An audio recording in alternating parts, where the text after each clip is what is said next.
ଆମିଷ ଯଥା ମାଛ, ଛେଳି ମାଂସ, ଅଣ୍ଡା, କୁକୁଡ଼ା ମାଂସ, ପିଆଜ, ରସୁଣ ଖାଇଲେ ଓ ମଦ୍ୟପାନ କଲେ ରୋଗ ଆକ୍ରମଣ କରେ, ବୁଦ୍ଧିଜ୍ଞାନ ହଜିଯାଏ। କେଉଁ ବାରରେ କେଉଁ ଖାଦ୍ୟ ଖାଇଲେ କ'ଣ ହୁଏ?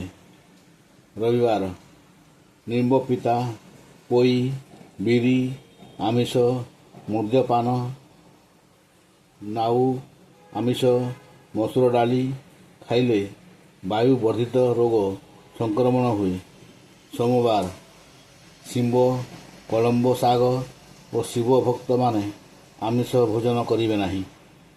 ମଙ୍ଗଳବାର ପୋଇ ଶାଗ ଓ ତାଳ, ନଡ଼ିଆ ଏକତ୍ର ଖାଇବେ ନାହିଁ। ବୁଧବାର କଖାରୁ, ବାଇଗଣ ଖାଇବ ନାହିଁ। ଗୁରୁବାର ଆମିଷ ପିତା, ରାତ୍ରରେ ଦହି, ପାଣି କଖାରୁ, ଲାଉ ଖାଇବ ନାହିଁ। ରାତ୍ରରେ ସ୍ତ୍ରୀ ପୁରୁଷ ମିଳନ ନିଷେଧ। ଶୁକ୍ରବାର ରାତ୍ରରେ ଲାଉ, କଳମ୍ବ ଶାଗ ଖାଇବା ନିଷେଧ। ଶନିବାର ନିମ୍ବ ପିତା, ଶିମ୍ବ ଖାଇବ ନାହିଁ। ଏହିସବୁ ଦ୍ରବ୍ୟ ସେହି ବାରମାନଙ୍କରେ ଖାଇବା ଦ୍ୱାରା ରୋଗ ସଂକ୍ରମଣ କରିଥାଏ।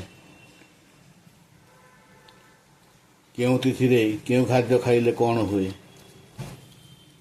ପ୍ରତିପଦାରେ କଖାରୁ ଖାଇଲେ ବାୟୁ ରୋଗ। ଦ୍ୱିତୀୟାରେ ବାଇଗଣ ଖାଇଲେ କାଛୁ କୁଣ୍ଡିଆ।